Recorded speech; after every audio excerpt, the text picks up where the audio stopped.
This show is brought to you by Safety FM. The Jay Allen Show is streaming now on safetyfm.live. Hello and welcome to the Jay Allen Show. Today's Tuesday, July the 28th of 2020. Hopefully everything is going good and grand in your neck of the woods. Well, today we're doing a couple different things. Today we are taking a stab at a video podcast. So let me explain. We will be releasing the podcast in the standard format that we always do, under your favorite audio catcher, but we are also going to be releasing a video version of the podcast. So if you go to any of our social platforms such as YouTube, Twitch, and so on, you'll be able to see this video content as well. So before I get too winded in regards of talking about this, let me tell you what's going on. Today we get to sit down and have a conversation with Andrea Baker. Andrea's passion is helping people understand the use of the principles of human and organizational performance, HOP. When she is asked what HOP is, she often defines it at a cross between system design and psychology, but that just isn't enough words to define it. So I would like you to take a listen to this conversation between Andrea Baker, the teacher, and myself here on the Jay Allen Show. We're talking about how the new world works now. How are you enjoying it? Which part? Well, I mean, now that, as our friend Bob Edwards says, the computer hole, how are you liking that aspect of it? The computer hole, it has its pros and cons. I find it much more tiring in not a good way. So I find any time that I get to talk about a subject that I love, I find it to be tiring, but usually it's in like a recharging myself way. I find that talking into the computer hole is often tiring in a not recharging way, where I'm still giving all of the energy I have, but I get very, very small amount of feedback back, right? So, so it's difficult, but I guess the pros are that I get to talk to people that I probably normally wouldn't get to talk to, or at least it'd be difficult. So there's a couple folks that, I don't know, for the last 2 or 3 years have been trying to attend a course, trying to attend some conference, and just have not been able to. And they have been asking for some period of time for these sort of virtual engagements to occur. And I have not done that yet until I was sort of forced to do it. And so, were you at least happy that they get to attend. Were you prepared for this change? Like, were you already getting ready with you seeing everything that was going on? Was it one of those things where you said, okay, this is coming, so we're going to start shifting over? Or it was, okay, we're all on lockdown and now you just have to do it?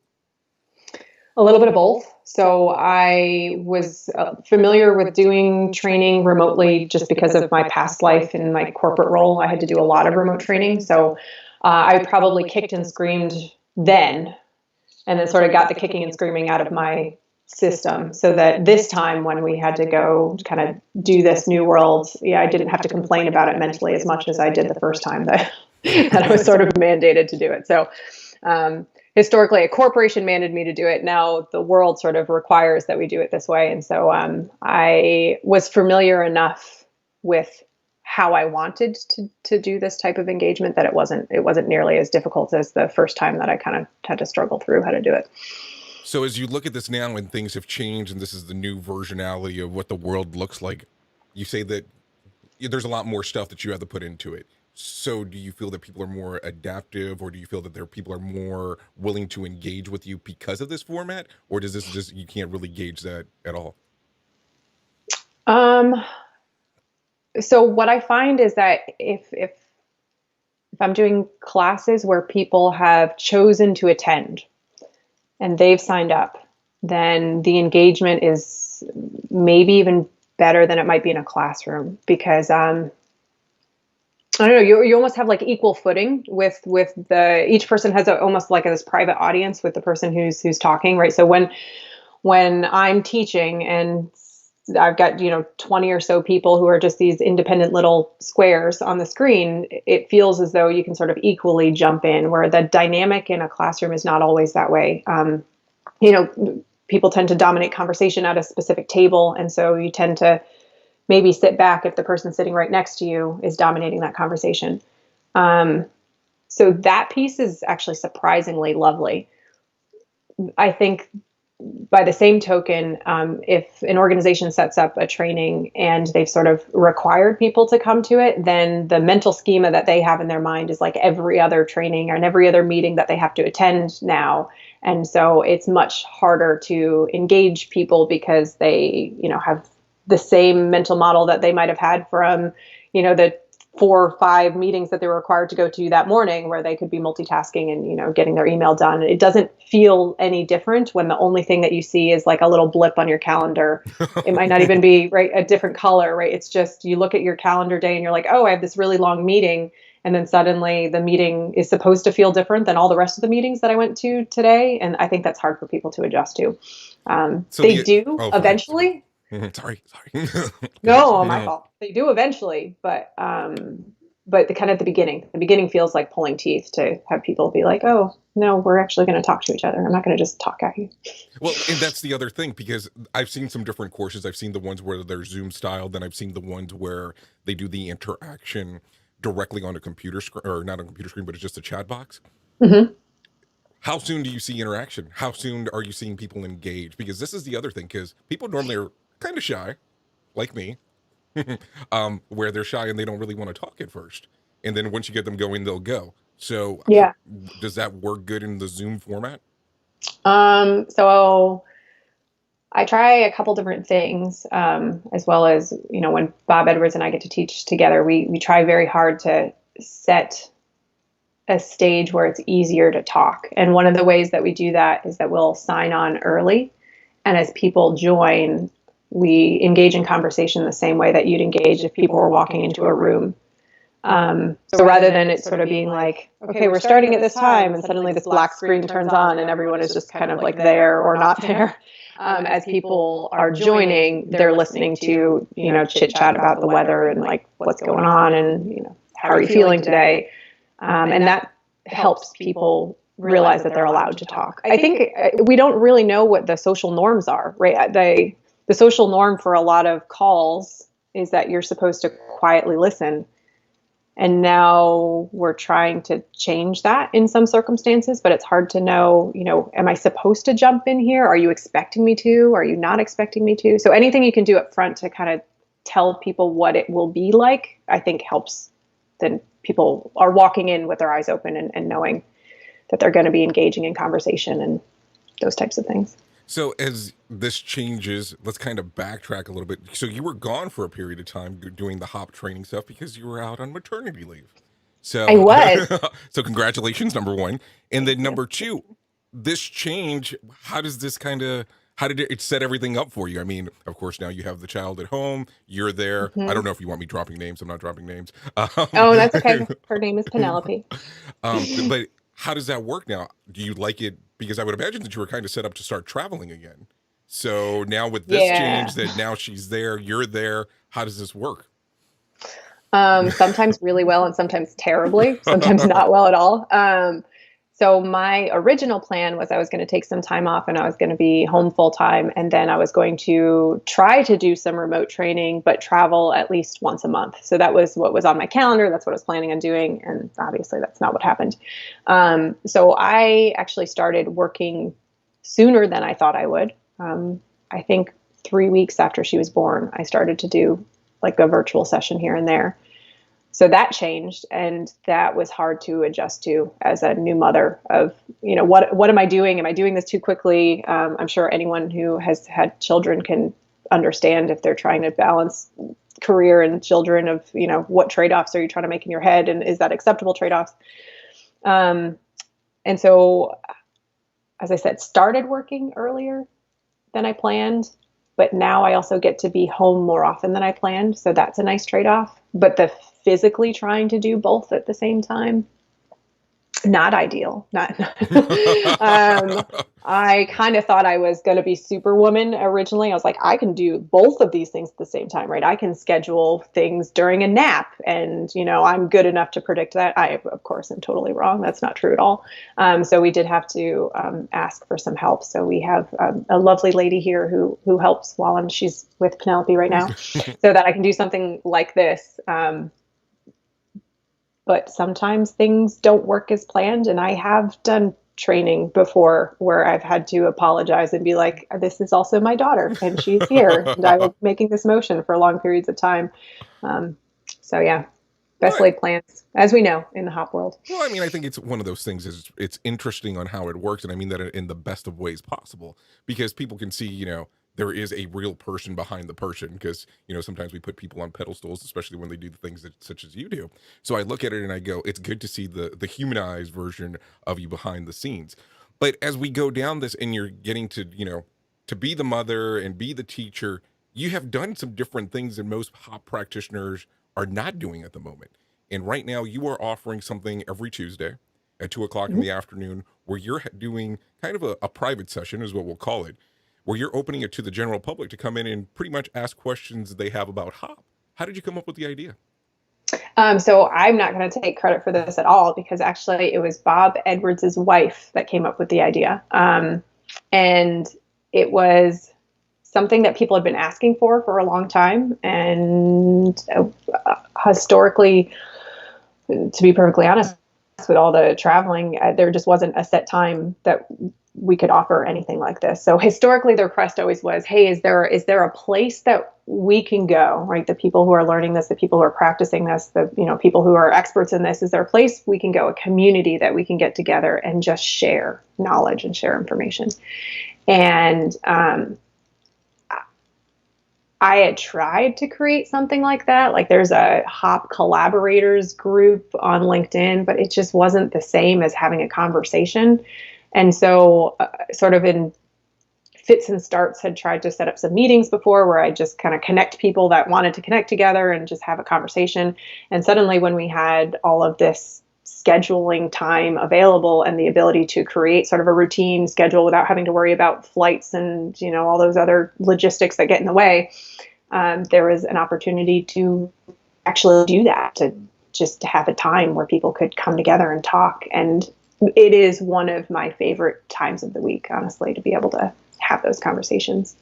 Because, I mean, I don't know, Jay, you're on some of them, so you can kind of give your opinion on this, but I hope they actually help. Like my whole goal in doing them is that you're frustrated with something, you don't exactly know where to turn, you actually have a place that you could go ask people who are doing the same thing, and we can actually help each other instead of kind of just being frustrated in our own little bubbles. So. Well, what I like about it, and this is just my opinion, of course, is that it starts off in a very interesting concept. It starts off with, we normally have 2 questions, is normally how it starts on the majority of them.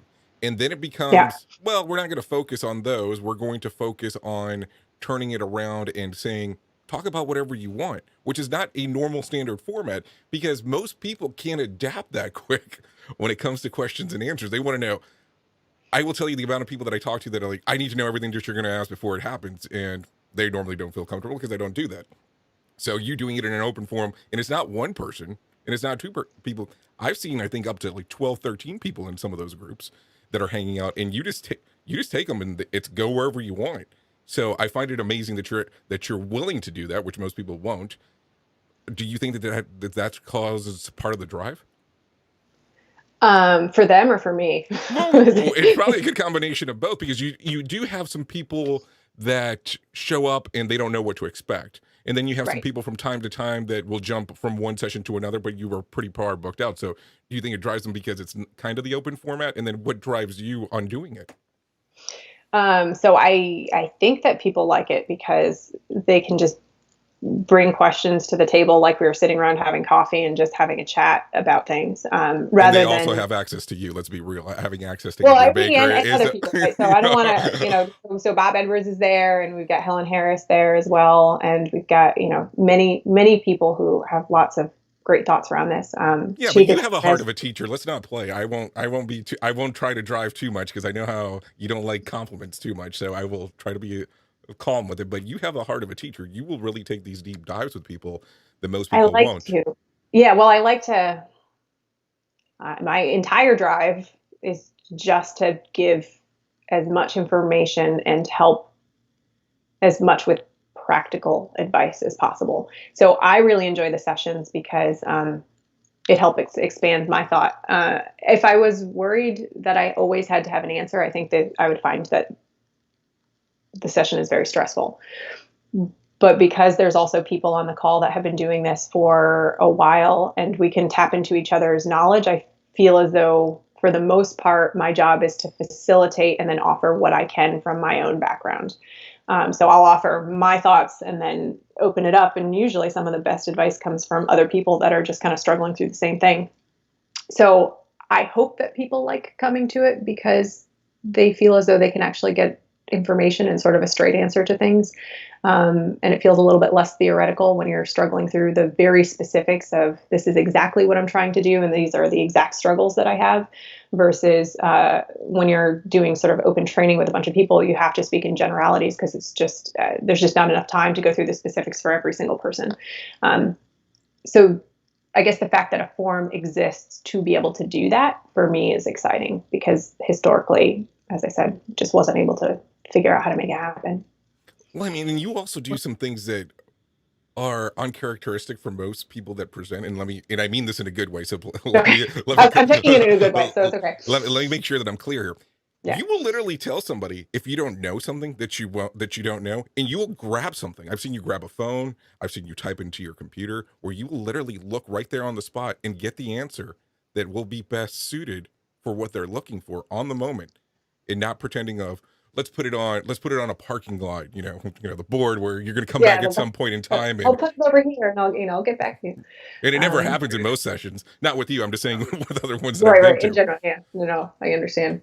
So, yeah, I mean, so when you you decided to do this like that, but you're willing to be vulnerable at the same time too, and let people know you don't have all the answers. Where people look at most of the time.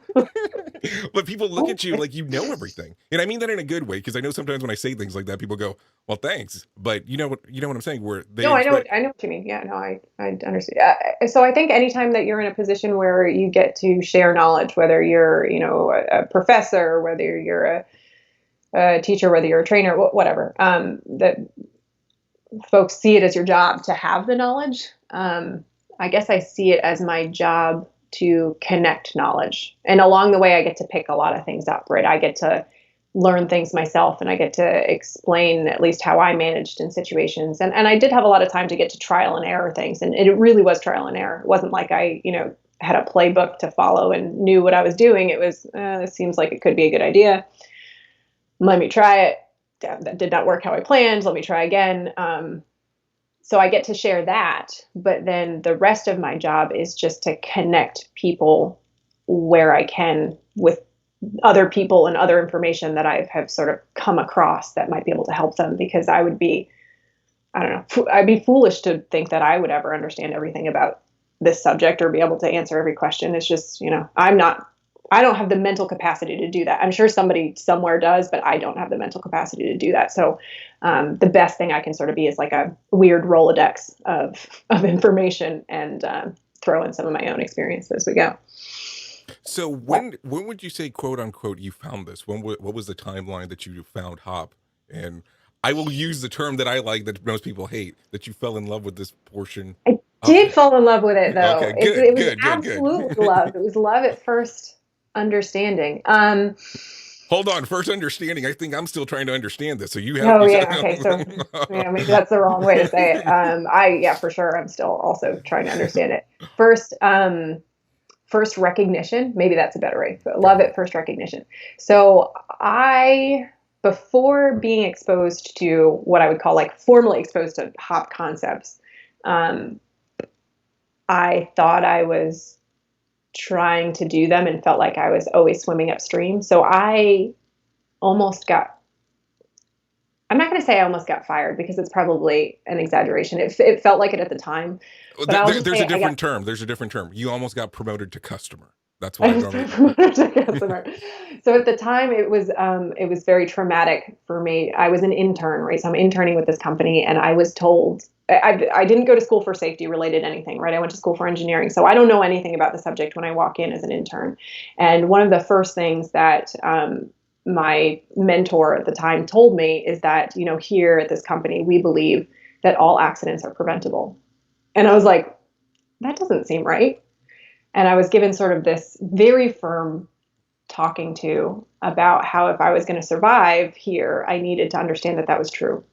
And sort of in the back of my head, I was like, okay, well, I know that we're striving for that. Like, I understand that we strive for that, but still fundamentally, it seems like thinking that that is a truth in the world is probably going to set us up for failure. So that was the first inkling that maybe I was swimming in the wrong direction compared to the rest of the folks that were in, you know, the corporation with me. And then kind of throughout my entire career, I always felt like I was on the wrong side of the argument at the time until I heard about human and organizational performance. And the first time I heard about it was from Dr. Todd Conklin. I didn't know who he was at the time. He walked into a plant that I was working at and started talking about these concepts. And I like naively walked up to him, having no idea who he was, and was like, "Hey, this is really cool stuff. Like, could you teach me more?" And he very graciously said yes. But when I heard the concepts, it was my first understanding that there were other people that thought the same way that I was thinking, and that there were actually terms to describe why I was thinking it this way, and that there was a community of people trying to make a change. And so that's when I absolutely fell in love with the concepts. I think I was in love with them all along, but that's when I had a name. I had a name to fall in love with at that point. Now I'm going to ask the very rude question. What year are we talking about? Oh, that's a good question. And I'm really bad at dates. That's the only reason it's taking me so long. Hold on. You remember your birth date, your wedding date, and your kid's birthday? No, so. I don't. Well, no. So my husband has to remind me when we were married. And when I go to the doctor's office and they ask me when my daughter was born, I've gotten it wrong twice. So I'm not kidding you when I told you that I don't know. So I actually have to do math backwards. I'm going to give a guesstimate, but it's literally just a guesstimate. About 8 years ago. Okay.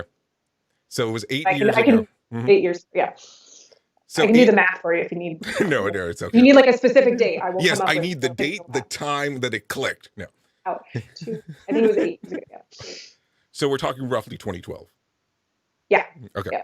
So how does this transition for you? How do you start looking at this and go, I like it, I want to move forward with this?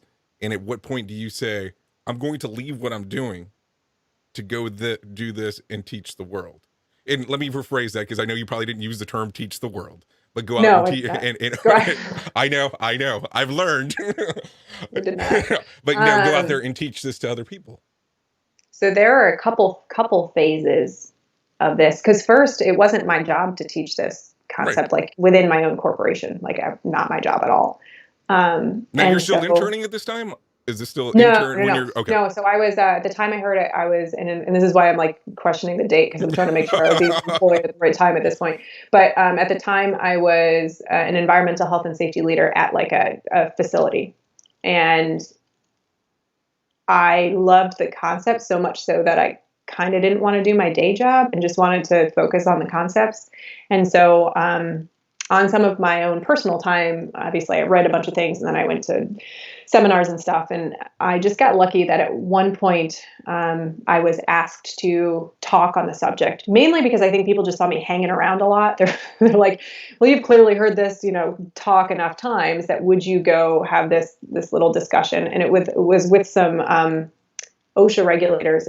Or maybe it was a regional OSHA conference. All I remember was being nervous because the name OSHA was involved, right? And so up until that point in my career, it was like, they're the regulator, and like, how dare you? So I did not feel prepared at all to have this discussion. But at the time that I had it, there happened to be somebody that worked at my corporation sitting in the room as well. And so when I was done talking, he approached me and said, "Hey, don't you work for the same company as I do?" And I said, I think so, yeah. And so he asked whether or not I would have the same talk at his facility. So that's actually how I started talking to this subject within my own corporation, was just word of mouth of doing that a bunch of times. And sort of the same thing started to happen sort of outside of the corporation. So once I started doing it as my full-time job, which took several years of this transition, then every once in a while somebody would say, hey, are you willing to do this, like, not for your own company? And I said, I think so, but I don't know if it's legal. So I had to like ask, have all the conversations with HR and lawyers and stuff. And so I was able to do that on my own time for a little bit. And then my husband and I were moving, and I had to change jobs, and the job that I really wanted was no longer available. And so it just felt like the right time that, if I was going to make a jump, I would make it. And I was really lucky enough to have a husband who was supportive and said, you can make the leap. And, if there's no water at the bottom, it's okay. I'll be there. I'll catch you, and we'll just do something else. So. Oh, it wasn't the traditional, if you have to pick me or the career. No, I'm joking. I'm joking. No, not like that at all. Very lucky. So at what point in life during this whole thing does Bob Edwards come into your life?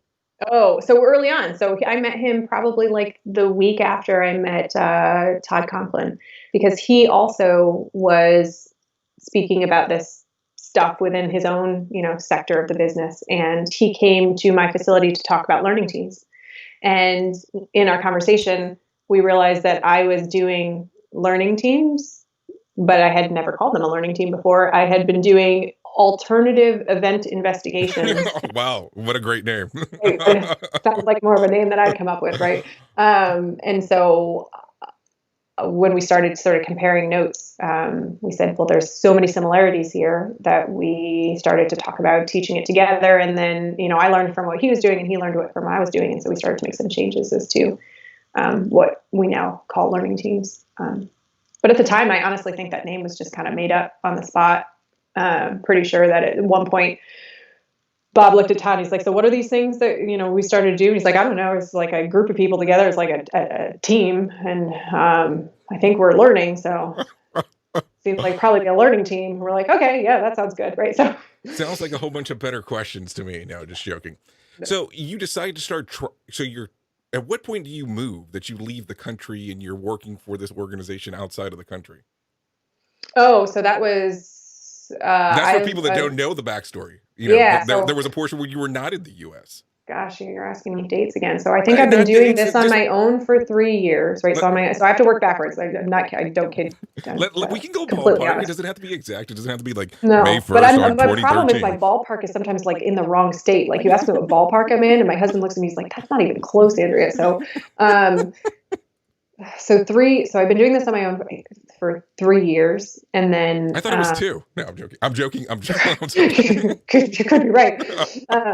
And then before that, my husband and I got to live in Italy. Sorry, I keep hitting my screen, which is making me move. For 2 years, so 2.5 years. So add those together. And that's when I moved from the U.S. We were living in Cincinnati, and we got to go over and live in Turin, Italy, Torino, Italy.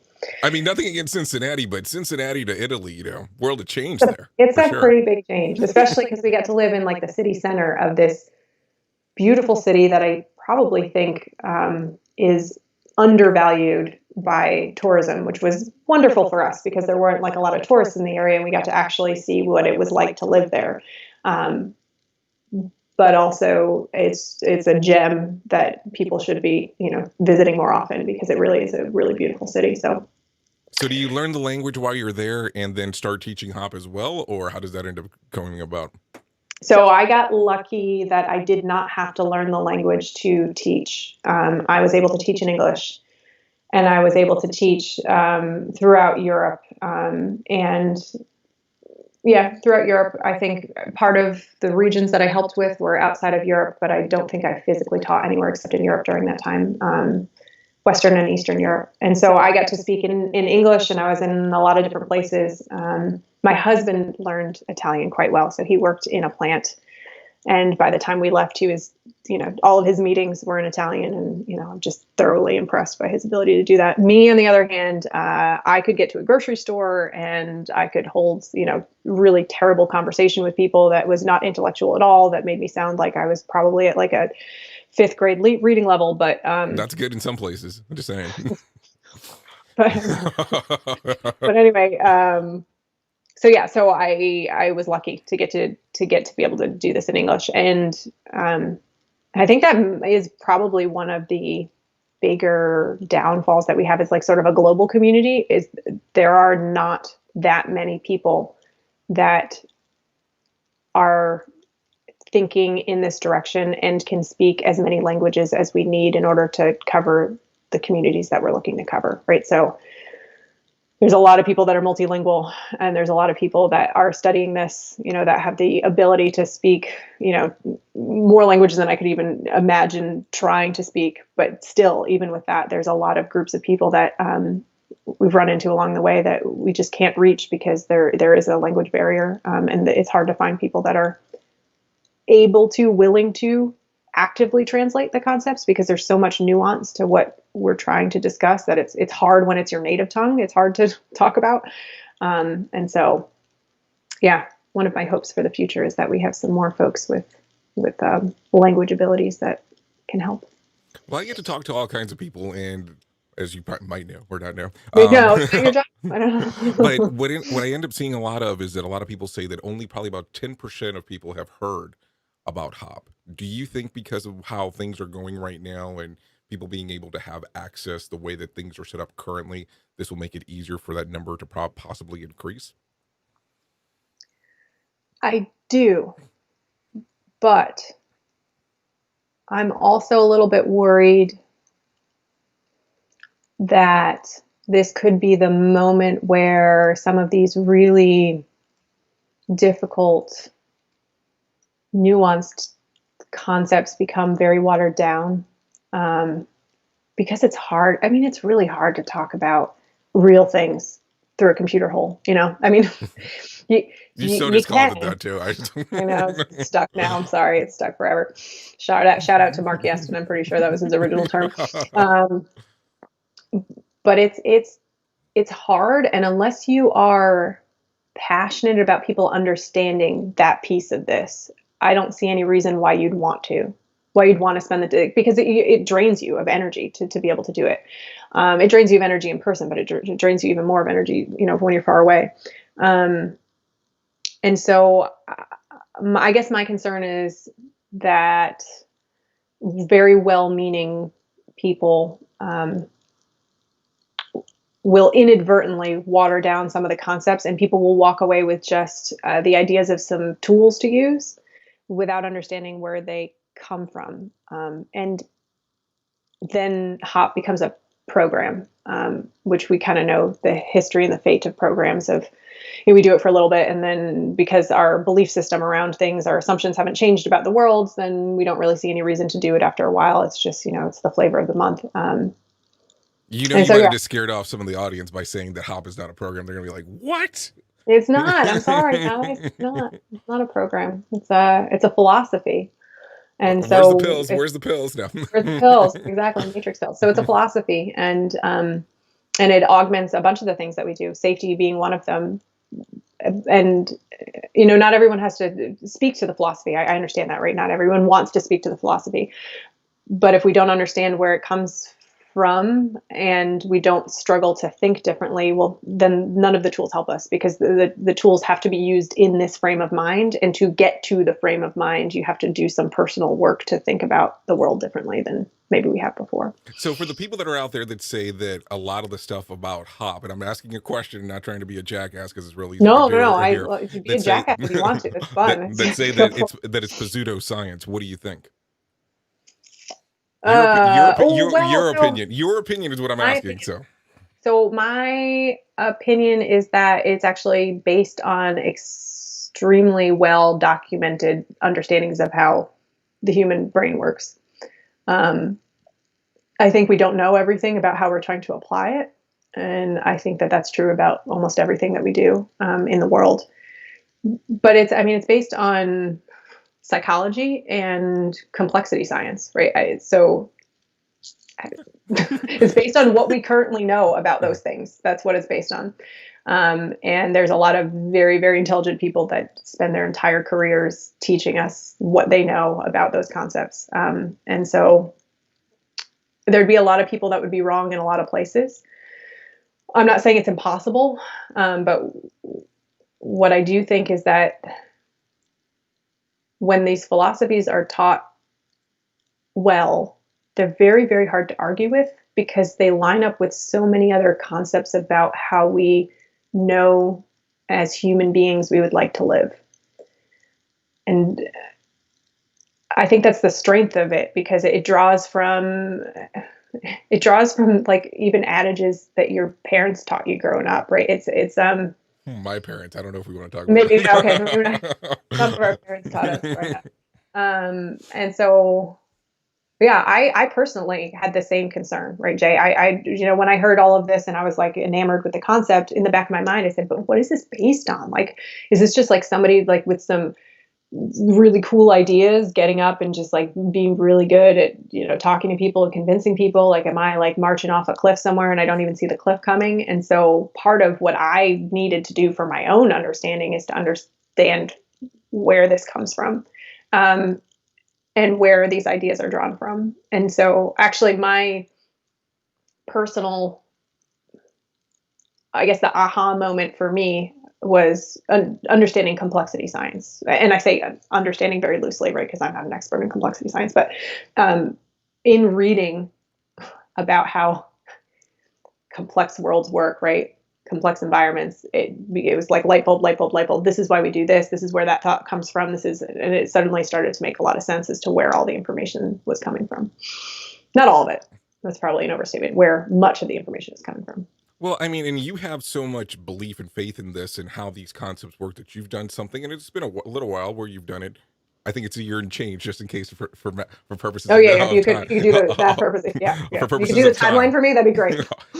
But you and 3 others at the time developed something called HOP HUB, and you decided to give out all the resources of everything that you teach, not for a fee, not for a membership, for people to have.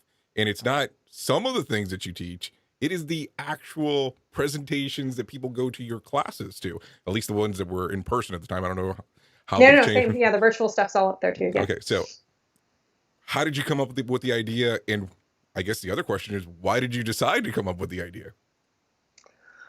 So the how is probably not nearly as romantic as it should be. Like, I could come up with like a romantic backstory and that'd be awesome. That's the whole point, right? But there is no romantic back. The how was, we got together as the small group that we were at the point and realized that just like the logistics of trying to get people our slide decks was hard. And so we should just put them somewhere so that we can always just say, here, just go to this website, and that's where it is. Yeah, that's not very romantic at all. And it's not romantic at all. And then in order to make sure that people like knew they were in the right place, as I'm setting up the website, I was like, we should probably at least have like a page that says who we are on it, right? So that, so this is what it is, in case you Google it and you find out, you know who these people are and where this information is coming from. Because originally it was just going to be like a page with like just resources on it and nothing else. I was like, that kind of doesn't look professional. So that's the unromantic story of where it came from. The idea of giving away slides, I'm also not going to take any credit for that, because that's how I started to learn, was the fact that people were willing to teach me freely and give me access to what they were using as teaching material so that I didn't have to recreate everything. And without that stepping stone to begin to try to explain any of this to someone that was in my own corporation at the time, it would have felt like too big of a barrier. And so the goal of giving it away is so that hopefully we can just create more of people that are able to talk to it, because the more we can talk to it, the more that other people understand. And there's a lot of people in the world, right? So there's no way that, a small group of people that are teaching this now will be able to get that information out to everyone. So that's the reason. Well, I mean, it's interesting because here's the thing, and I will say this, that way you don't sound like the bad person, but I will say it. I appreciate it, yeah. There's people that don't give out any of their materials. They are very protective of their materials. They want to make this a program, as you say, that it is not. And it's their intellectual property, and there'll be some name changes. and you're disrupting the system. It almost reminds me of an older movie I've seen many years ago called The Saint, where the lady wanted to give free fusion to the world for power. So when you look at it and you go, you're becoming a market disruptor, was that part of the intent? No. And actually, I really apologize if that's happening to people, because that was not the intent at all. No, like literally no thought that would even happen.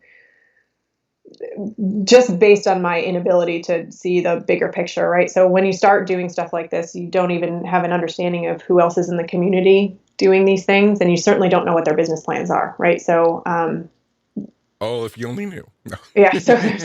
So there was probably just like lack of understanding from my part specifically, is not recognizing that something like that could be detrimental to other people. In my head, it's only helpful, but clearly I'm sure from other people's perspective, it's not, based on what you're saying. Right. So, so sorry for that. Doesn't it go like this? Sorry, not sorry. So sorry, but no, because I do empathize. I empathize a lot. So the first sort of sets of material that, I spoke to, I'd say like 98% of it was something that somebody gave me, right? And then the more it became more and more what I do and put time and energy and effort into, the more it feels like you should own it, right? You should have ownership. Like I put energy into it. I had to do research. I had to, it's my blood, sweat, and tears into it. So I think the longer that you spend your personal time, energy, ideas, the more it feels like you should be able to own it. And the more right you do have to own it. And so I can understand where that comes from, right? Because I have to remind myself every once in a while. Well, I'll work for a group and they will ask me to do a presentation, and every once in a while they'll say, hey, can we see your slides ahead of time? And so I'm sure. So I send them slides that I'm planning on talking to, and they'll say something like, well, actually, no, we really want you to cover these 5 slides. And they'll send me slides back, and they're my slides from like years ago that they don't even know where it came from, right? It's moments like that I'm both absolutely excited, because that's the reason that we did it to begin with. But then there is a part of me, right? It's the sort of like human selfish part that we all have that says, you didn't even know it was mine, right? Like you're telling me you didn't even know I did this.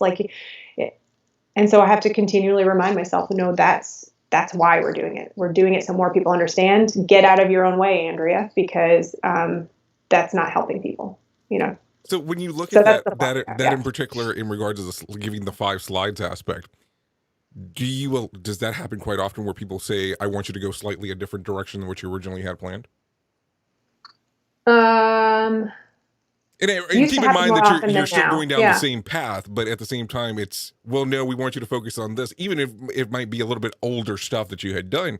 And that's the other thing about slides. I think that they help.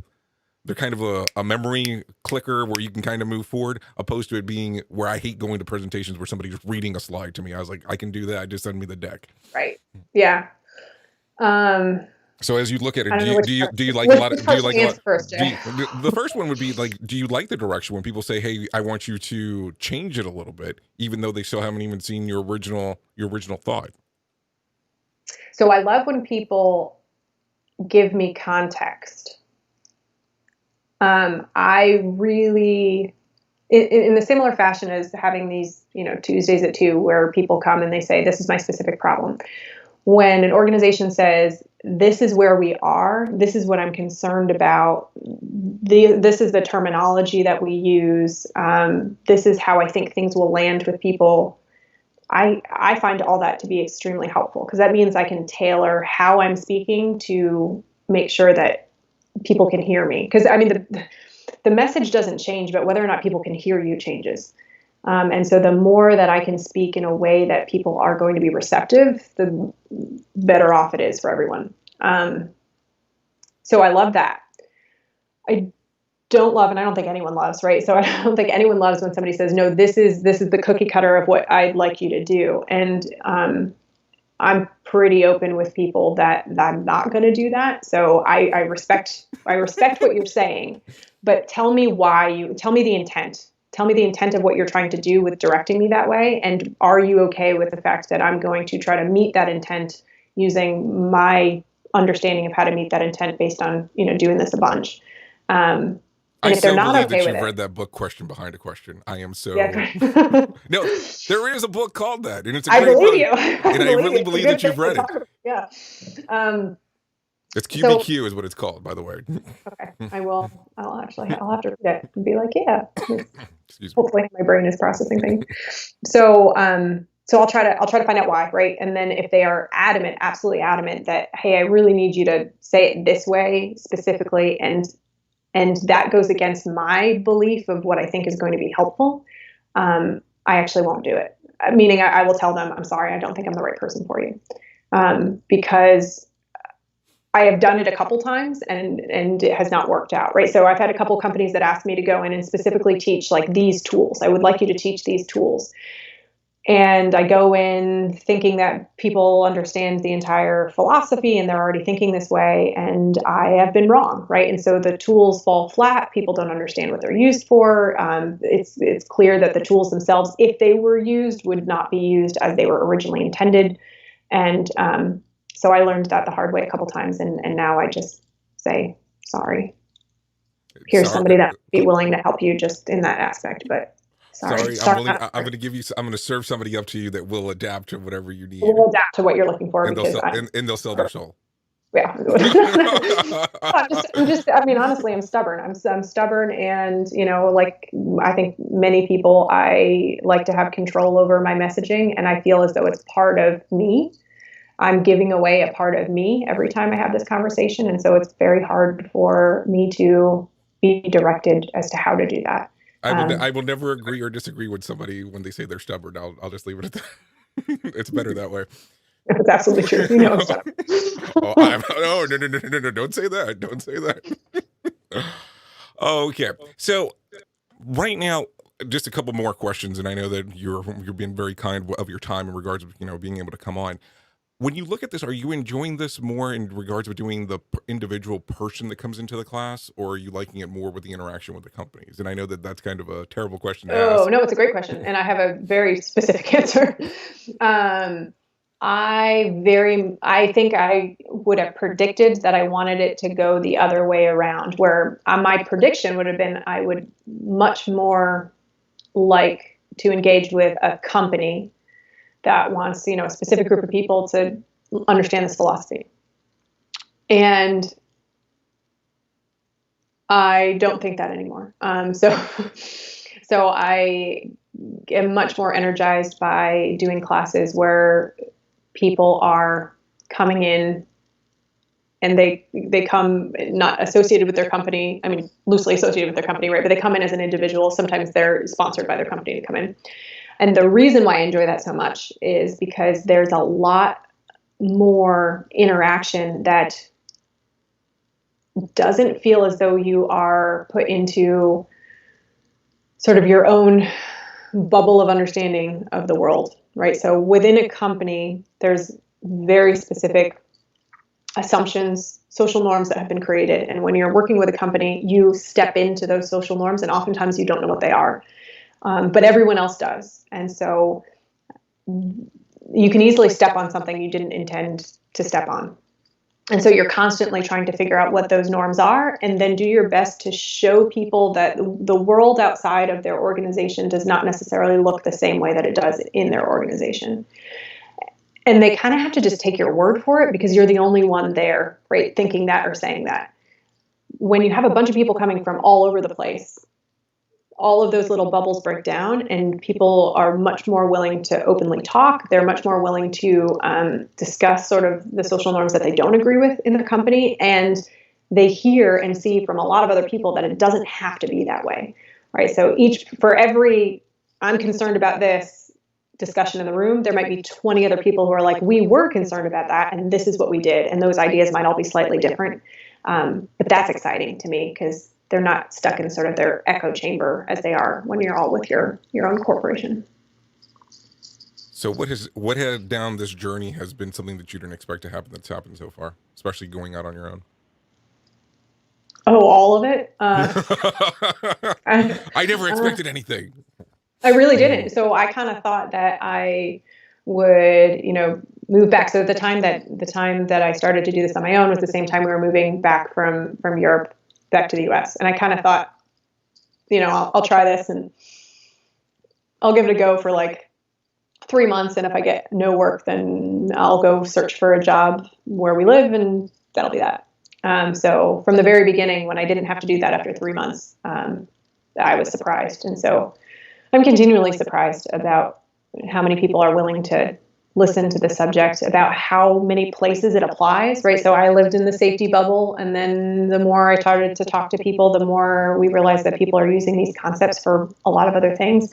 There's a gentleman that, Bob and I had the honor of being able to work with, and he's using the concept of learning teams to help with police forces, walking through how they want to change and how they want the future to look. There are people that have started to use these concepts to figure out how to reopen schools. There are people that have started to use these concepts to think about how they want to look at education as a whole. Like, how do we teach parents to, I'm going to say be better parents, but that sounds terrible, right? But how do we teach be better parents? It's okay. I'll say be better parents. And so the applications that other people besides myself can see for what we're talking about gets me excited every time. And that's probably something that I could have never predicted. Now, if people want to get more information about you and the work that you're doing, where can they go? If they go to HOP HUB, there's links to all of the folks that are on the HOP HUB. So it's hophub.org. And so there's links that give more information about each of the individuals that are part of that. So you just find my name somewhere, or just my picture if you find my name somewhere. It's there. It's there. It's there. It's on there. And then that links to other stuff. And you can Google Andrea Baker, but you'll get a singer. I think it's a singer. It's an actress. It's an actress. It's an actress. Thank you, actress. So that won't help you. But you can Google Andrea Baker and HOP, and you might get some fairly useful stuff. So. Well, Andrea, I appreciate you actually coming on and being so gracious with your time. Truly appreciate it. Pleasure to be here. This brings another episode of the Jay Allen Show to an end. I appreciate Andrea Baker taking the time today to have this conversation with us. If you're interested in gathering more information about Andrea, go to hophub.org. That is HOPHUB.org. Inside of there is a section that talks about the classes that she'll be teaching under Live Virtual. Make sure to click on it and take a look. This will bring another episode of the Jay Allen Show to an end. Thank you for always being the best part of Safety FM, and that is the listener. Don't forget that this Wednesday, July the 29th, we'll be having our HOP 101 class, covering the foundations and fundamentals of human and organizational performance. If you're interested in more information, go to safetyfm.io.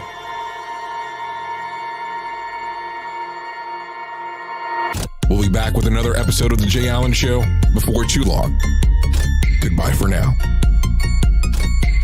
Want more of The Jay Allen Show? Go to safetyfm.com.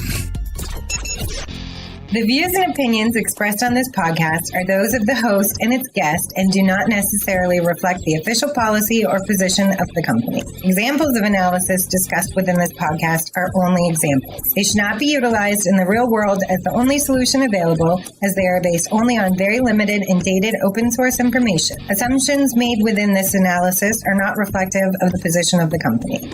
No part of this podcast may be reproduced, stored in a retrieval system, or transmitted in any form or by any means, mechanical, electronic, recording, or otherwise, without prior written permission of the creator of the podcast, Jay Allen.